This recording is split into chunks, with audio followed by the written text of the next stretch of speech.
Bom dia, boa tarde ou boa noite, dependendo do horário que você estiver aí nos assistindo. Meu nome é Sérgio W. Soares e estamos dando início a mais um Auxílio ao Evangelho no Lar. Este é o de número 119, onde vamos estudar Evangelho segundo o Espiritismo. Esse aqui, aqui, tá? Já dei um zoom aí. Evangelho segundo o Espiritismo, capítulo 14. É aquele que fala: honrai vosso pai e vossa mãe. E vamos estudar o item 8, que fala parentela corporal e parentela espiritual. Os parentes, né? Que são de corpo e os de espírito. Tá bom? Muito bem. Nossa página na internet, você está vendo aí na tela, www.evangelhonolar2012, tudo junto, .blogspot.com. Nessa página, você vai encontrar, toda sexta-feira, a gente coloca um novo vídeo. Aí você vai encontrar ali também todo o texto do Evangelho. Vai encontrar também todo o texto da página de preparo. Hoje vai ser do livro Fonte Viva, ó, esse livro aqui, Fonte Viva. Vai encontrar o significado das palavras mais difíceis. A gente, em parênteses, coloca em vermelho ali, para você não ter que fazer o estudo com um dicionário do lado. Vai encontrar um tira-dúvidas de como proceder no Evangelho no Lar. Se você pegar os primeiros programas, são mais de 200 dúvidas. Gente, mais mastigado do que isso, não tem desculpa mais para não fazer o Evangelho no Lar. Nos primeiros vídeos, você clicar lá, ano de 2012, mês de agosto, na sua tela, no lado direito, na tua direita, tá? Você procura ali, ano de 2012, mês de agosto. Ele fala, inclusive, quais são os benefícios do Evangelho no Lar para você, para a sua família, para a sua vizinhança. Tá tudo ali esclarecido, todo passo a passo. E se você tiver dúvidas, você pode mandar para o nosso e-mail, amor, perdão e fé, ó, tá aí na tela, amorperdãoefé@gmail.com. Os primeiros programas, nossa, quanta dúvida que a gente responde, mas pode mandar também. Então, não tem mais desculpa, né? A ideia é criar ferramentas para que você possa praticar o Evangelho no Lar. A gente lembra para a turma do Facebook, facebook.com/Evangelho no Lar 2012. Clica no curtir. Clica em curtir lá na página. Clica em compartilhar. Às vezes você pode ser instrumento de auxílio, de luz para os seus amigos. Já pararam para pensar nisso? Tá? E um detalhe aqui que a gente comenta. Hoje estamos no vídeo 119. É sempre meia hora de Evangelho no Lar. Os 5 primeiros minutos eu falo aqui um pouquinho e depois efetivamente a gente começa com o estudo. Tá? Hoje é o estudo 119, capítulo 14. O ideal é você começar no número 1, depois o 2, depois o 3, o 4. Eu sei que nos primeiros programas a gente tinha um equipamento não era tão bom quanto esse. O som ali fica um pouquinho baixo, mas a gente fala, poxa, bota uma caixinha de som, aumenta um pouquinho. Tem um pouquinho de paciência ali naqueles primeiros programas. Mas o ideal é começar no primeiro, 1, 2 e 3. Por quê? O Evangelho, embora não seja um problemaço, tá?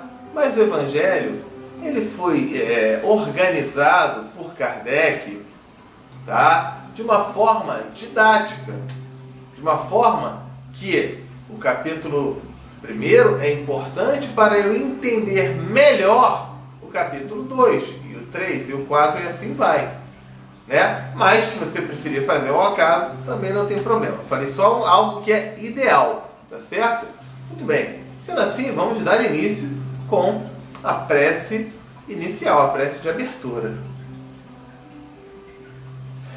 Querido Deus, amado Mestre Jesus, espiritualidade amiga, benfeitores, irmãos encarnados e desencarnados que se fazem presentes no estudo de hoje. Obrigado por esta oportunidade que nos é dada para o estudo, para o aprendizado, para o esclarecimento. Que possamos, diante dessas informações, transformar nossas atitudes no nosso dia a dia para melhor. Desde já agradecemos a presença dos anjos guardiães que estão aqui dando o auxílio, o sustento e o amparo, e que possa o Evangelho no lar de hoje transcorrer num clima de muito amor, de muita paz e de muita alegria. Muito obrigado, que assim seja, graças a Deus. Então, feita a prece inicial, vamos para a página de preparo. Lembra, ó, tá lá na página, ó, você está vendo eu ler aqui? Mas por que você não está com o livro, que é o Fonte Viva? Porque eu já entrei no site www.evangelhonolar2012.blogspot.com e já imprimi. Por quê? No que eu imprimi ali, já estão as palavras mais difíceis, tudo mastigado para mim, fica mais fácil. Então, capítulo 156.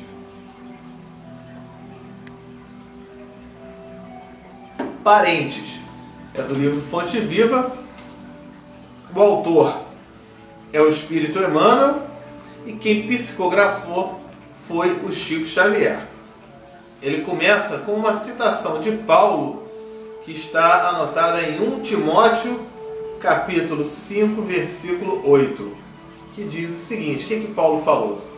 Mas, se alguém não tem cuidado dos seus, e principalmente dos da sua família, negou a fé, e é pior do que o infiel. Então vamos lá. A casualidade não se encontra nos laços da parentela. Então, o que é interessante aí? Tem muita gente que fala assim: que às vezes quando discute com o pai, com a mãe, eu não pedi para ser seu filho. Ou então o pai e a mãe falam: eu não pedi para ter você como filho. Pediu. Os dois pediram. Em alguns casos imploraram por essa oportunidade. Porque eu queria mesmo era poder escolher. Eu queria muito era poder escolher. Porque aí eu ia escolher bem. Ia mesmo escolher bem? Será que ia escolher bem mesmo? Será que a nossa humanidade é muito boa, é especialista em fazer escolhas corretas? Se fosse, não haveria a quantidade de divórcios e separações que acontecem, de casamentos. Porque esposa e marido é escolhido. E aí? A turma não sabe escolher nem marido e esposa. Aí fala: não, eu queria ter escolhido pai, mãe. Ora essa. Mas não foi ao acaso. Então vamos parar com essa história. Porque foi uma escolha sim. E de ambos. Dos pais e dos filhos. Vamos continuar. Princípios sutis da lei funcionam nas ligações consanguíneas de sangue, né? Impelidos, impulsionados, estimulados pelas causas do passado a reunir-nos no presente, é indispensável pagar com alegria os débitos que nos emanam, nos conectam a alguns corações, a fim de que venhamos a resolver, né, nossas dívidas para com a humanidade. A humanidade eu, numa vida anterior, fiz alguma bobagem. Uma coisa eu posso afirmar: se estamos em processo de evolução, se eu estou evoluindo, subindo ali, né? Isso significa que eu estou no meu auge. Essa é a minha melhor vida. Então, na vida passada, naturalmente eu fui pior do que nesta. Na vida retrasada, pior ainda. E na outra, pior ainda. Ou seja, você quer me botar para baixo? Não, pelo contrário. Eu quero mostrar a você que a cada encarnação você está evoluindo, subindo, progredindo. Ou faria sentido eu falar assim: olha, você, essa vida foi está sendo uma porcaria, na vida passada você foi muito melhor. Não. Você está em processo de evolução. Então, contraiu dívidas, cometeu deslizes. E nessa vida, você está corrigindo isso. Ok? Inútil é a fuga dos credores que respiram conosco sob o mesmo teto, porque o tempo nos aguardará implacável, constrangendo-nos à liquidação de todos os compromissos. Às vezes eu fico, eu não vou fazer nada não tem dívida nenhuma, eu vou ficar deitado na rede, sabe? Meu pai tem grana, ele paga aqui, eu vou passear, aquela coisa toda, tudo bem. Ele pode estar desperdiçando uma encarnação, mas vai chegar a hora de prestar contas, é inevitável, ok? Temos companheiros de voz adocicada e edificante na propaganda salvacionista, que se fazem verdadeiros trovões de intolerância na atmosfera caseira, acumulando energias desequilibradas em torno das próprias tarefas. Gente, ser espírita, ser cristão,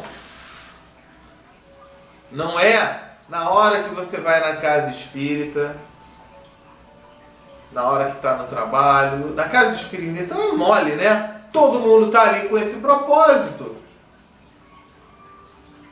Eu vou educar minha mediunidade, eu vou trabalhar no bem na casa espírita. É mole. Porque ali só tem gente, em princípio, com essa proposta, com essa finalidade. Eu quero ver fora da casa espírita. O lugar onde a gente menos vai praticar essa bondade é na casa espírita. Eu vou praticar um pouquinho, umas horinhas aí, 1 hora por semana quando eu vou lá. Eu quero ver nas outras horas que está fora. É dentro de casa, com a sua esposa, com seu marido, com seus filhos, com seus pais, com quem mora com você. Aí é que é o grande desafio. Às vezes, eu conto uma historinha que é muito engraçada, porque tinha um palestrante, né? Ou um pastor, ou como preferir, vamos colocar como espírita, um palestrante espírita, e na casa espírita, quando ele dava a palestra, quando ele falava, todo mundo ficava: olha como ele fala bonito, olha que legal, esse cara é muito bom, eu quero assistir a palestra dele. E ele todo orgulhoso, né? Eu sou o cara, né? E dando a palestra dele, ele viu que estavam fazendo ali, parecia ser uma doação grande, porque estavam entrando vários móveis. Ali na lateral ele via que estava entrando um sofá, entrando uma geladeira, entrando uma televisão. Ele falou: olha a minha palestra, opa, o pessoal gosta mesmo, até resolveram fazer uma doação. Mas aí ele percebeu que aqueles móveis eram familiares a ele. Ele falou: eu conheço esse sofá. E por último entrou a esposa dele de camisola, os filhos de pijama. Aí ele teve um ataque, ele falou: mulher, que negócio é esse? Você tá doida? Aí a esposa, né, na frente ali da multidão, falou, não, eu tô vindo morar aqui. Que morar aqui? Você tá doido? Que negócio é esse de morar aqui? Não, é porque eu quero o meu marido, eu quero, é esse que tá aqui na casa espírita, não é aquele que tá lá em casa não.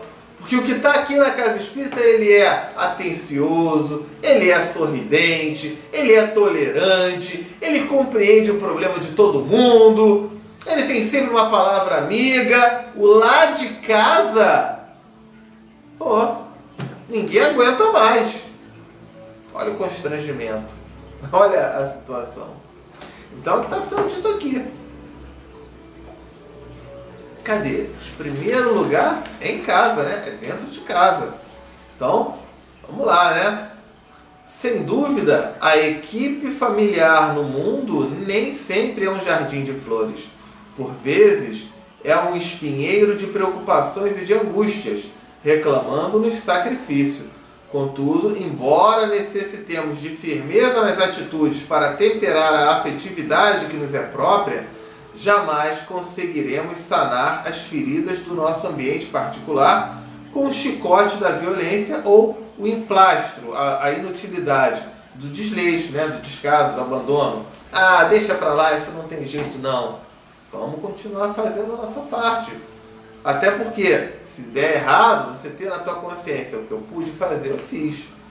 Ok? Conforme a advertência do apóstolo, se nos falha o cuidado para com a própria família, estaremos negando a fé. Os parentes são obras de amor que o Pai compassivo, né, de compaixão, piedoso, né, nos deu a realizar. Ajudemo-los através da cooperação e do carinho, atendendo aos desígnios da verdadeira fraternidade. Somente adestrando paciência e compreensão, tolerância e bondade na praia estreita do lar, é que nos habilitaremos a servir com vitória no mar alto das grandes experiências. Então ele fala, o primeiro lugar para você praticar amor, caridade, tolerância, atenção, é dentro da sua casa. Seja você solteiro ou casado. Olha, engraçado, há pouco tempo a gente fez um estudo numa casa espírita, onde fizemos um comentário que é muito interessante, né, das famílias que se dissolvem. Nós vimos há pouco tempo uma pesquisa mostrando que hoje em dia 1/3 das separações é por culpa do Facebook, que as pessoas ficam hipnotizadas ali e não dão atenção em casa. Eu vou contar uma coisa que eu faço e várias pessoas, várias famílias que passaram a fazer também contam o resultado extraordinário que passaram a ter com esposa, marido e filhos. Na minha casa a gente chama de noite da família. É um dia na semana. Você não vai na casa espírita, não vai em tanto lugar, vai no futebol, quarta-feira é o dia do futebol e tem aquela coisa toda. Então, um dia na semana, uma noite que você vai combinar com a sua família. O marido não vai ficar trabalhando, nem vendo futebol, nem jogando, nem fazendo nada. A esposa não vai ficar vendo novela, nem nada disso. Os filhos, nesse dia, não vão marcar encontro, nem namorico, nem nada, se quiser. Enfim, uma noite que a família vai ficar junta. Mas é ficar junto, não é para ficar igual um zumbi na televisão, assistindo ali, eu tô vendo aquele... Não, senão não adianta nada. Mas é uma noite em comum. Vai numa praça, vai num shopping, vai comer uma pizza, vai jogar um jogo qualquer. Vão interagir entre si. Porque é muito interessante, né? Os filhos, eles se sentem sem a atenção dos pais. Aí daqui a alguns anos, quando os pais envelhecem, reclamam que os filhos não querem nada com eles, porque desde cedo os pais ensinaram isso, a não ligar para os filhos. Olha, os resultados são extraordinários. Cria na sua casa. Na minha casa é terça-feira. Terça-feira geralmente eu não dou palestra, eu não faço nada. Nenhum compromisso. Minha esposa também, nenhum compromisso. Meus filhos também não vão jogar bola, não vão fazer nada. Terça-feira a gente come uma pizza, vai andar de bicicleta, vai dar uma volta na praça, se a gente está meio sem grana, né? A gente vai dar uma volta na pracinha, vai passear um pouquinho, vai conversar, vai jogar algum jogo, imagem em ação, qualquer coisa assim. Né? É um momento de a gente compartilhar, da gente ficar junto. Porque a gente às vezes mora junto, mas não convive. E nisso, vários amigos já mandaram e-mails falando: poxa, meu casamento salvou graças a isso. É impressionante, eu nem sabia que estava esse ponto. No meu eu posso dizer que melhorou muito o relacionamento. A gente passa a conversar, passa a escutar, passa a dar uma dica. Eu passo a entender os problemas que meus filhos passam na escola, onde quer que estejam. Porque tem uma noite na semana que é para isso. Para a gente ficar em paz, para a gente sorrir, para a gente conversar, para a gente ajudar um ao outro. Pensem nessa ideia e transmitam essa ideia também, independente de religião, independente de crença. É muito interessante. Bom, vamos lá. Evangelho segundo o Espiritismo, capítulo 14, tá? Aqui, Evangelho segundo o Espiritismo, é aquele que fala: honrai vosso pai e vossa mãe. Item 8, parentela corporal e parentela espiritual. Então vamos lá. No item 8 ele fala: os laços de sangue não criam forçosamente os liames, os elos, as conexões entre os espíritos. O corpo procede do corpo, mas o espírito não procede do espírito, porquanto o espírito já existia antes da formação do corpo. Não é o pai quem cria o espírito do seu filho. Desculpa. Na hora da concepção, né, que a mãe engravida, está sendo criado um corpo e não um espírito.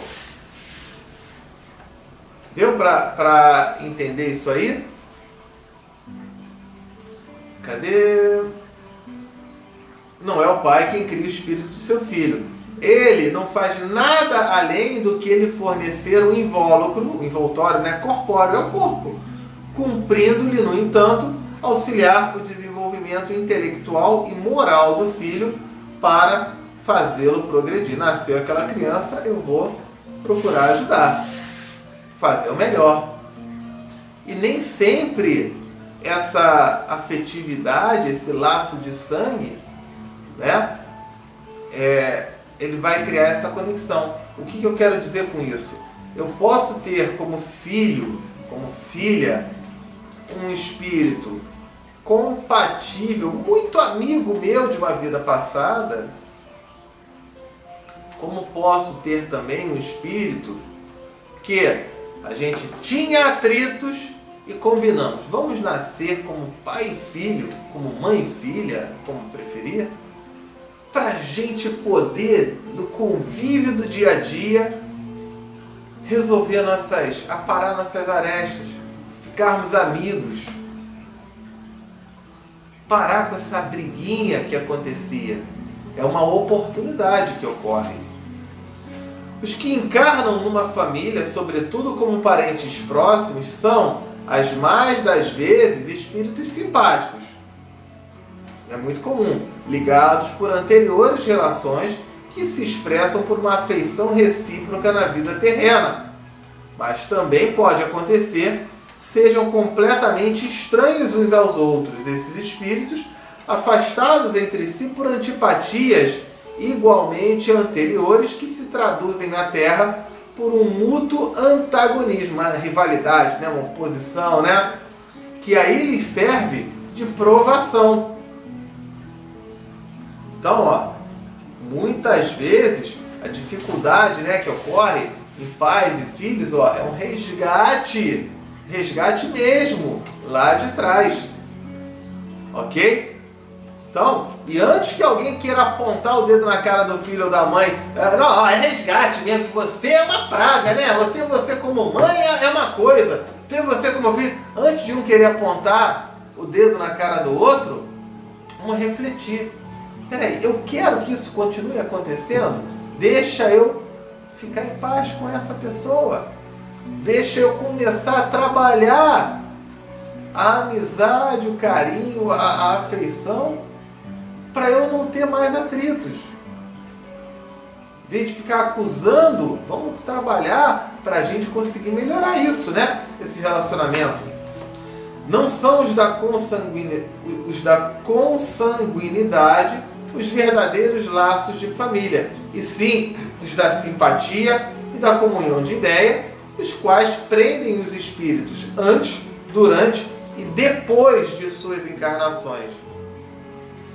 Essa simpatia, essa afinidade faz com que eu conheça pessoas que eu tenha essa afinidade e que crie um laço de amizade, de carinho, de amor. Amor não quer dizer que vai ser marido e mulher, não é isso. Amor de você auxiliar, de ser irmão daquela pessoa antes, durante e depois da nossa vida encarnada.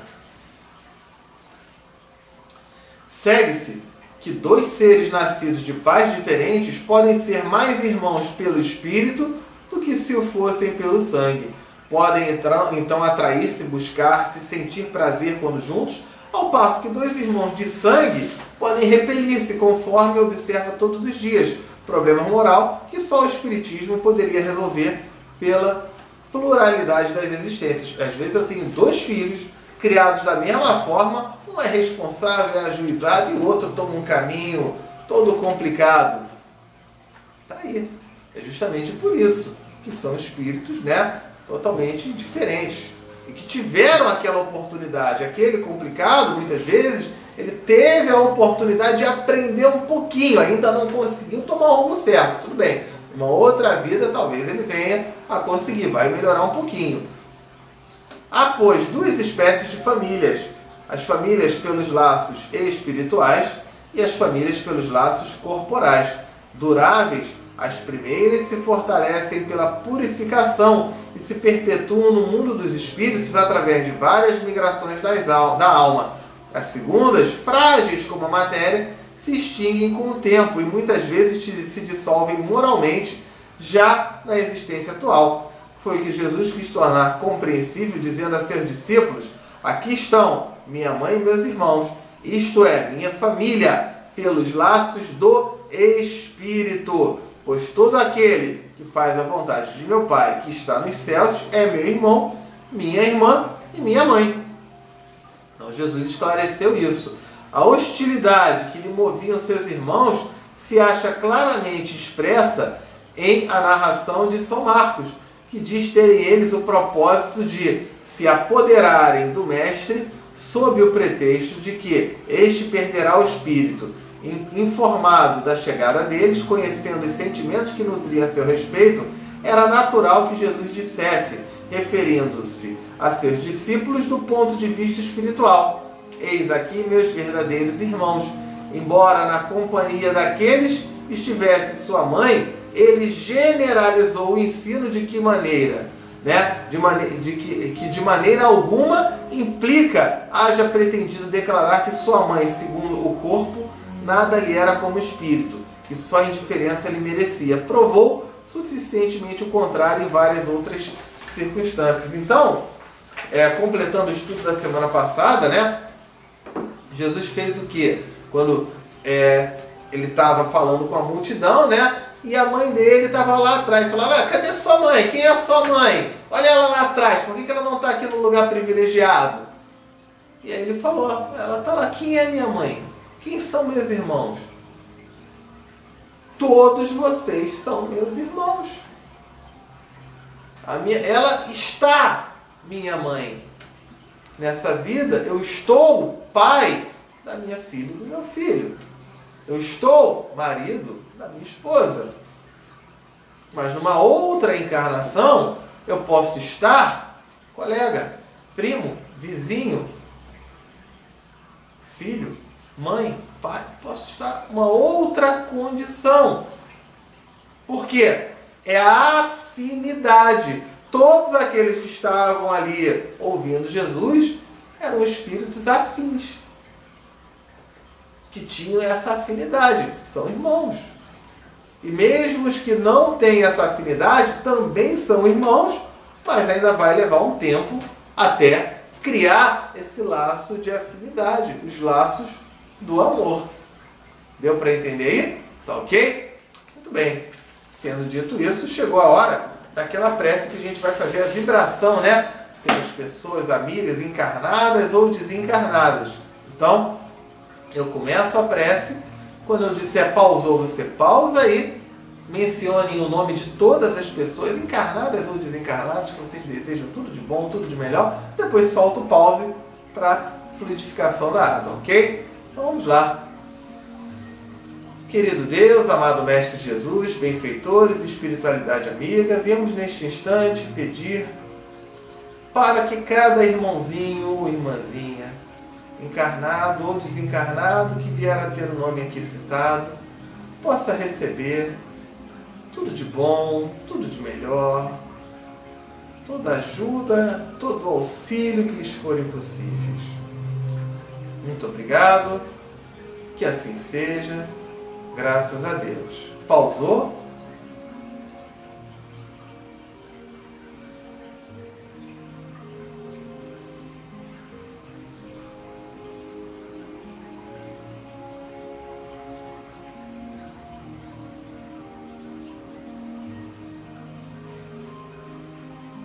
Soltou o pause, fluidificação da água.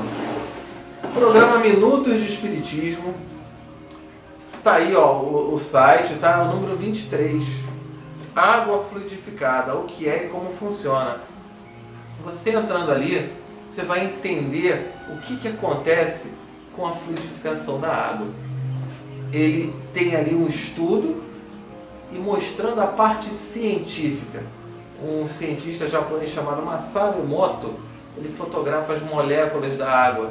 E depois da prece, antes da prece, quando se falam palavras agressivas, quando se falam palavras de amor, e mostra o estado que a água fica. É impressionante, vale a pena conferir. Então, dá uma olhada lá.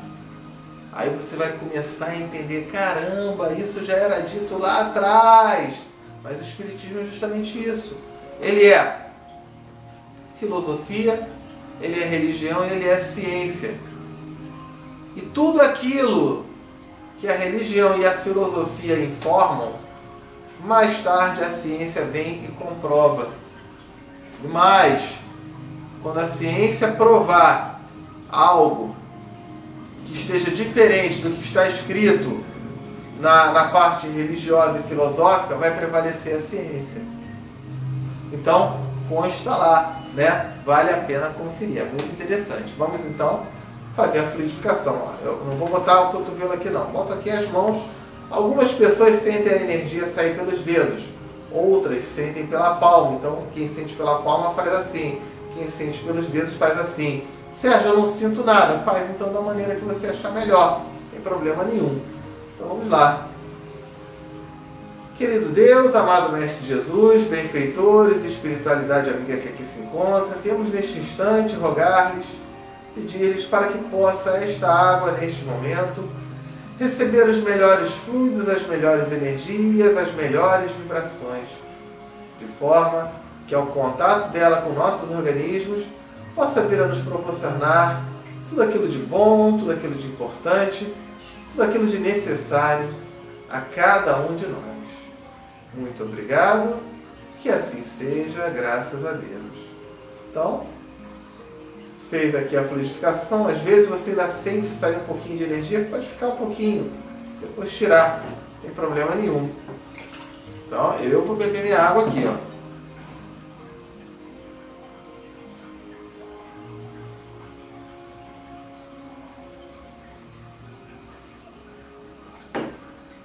E chegamos à hora da prece de encerramento, né? Feito isso, vamos lá então.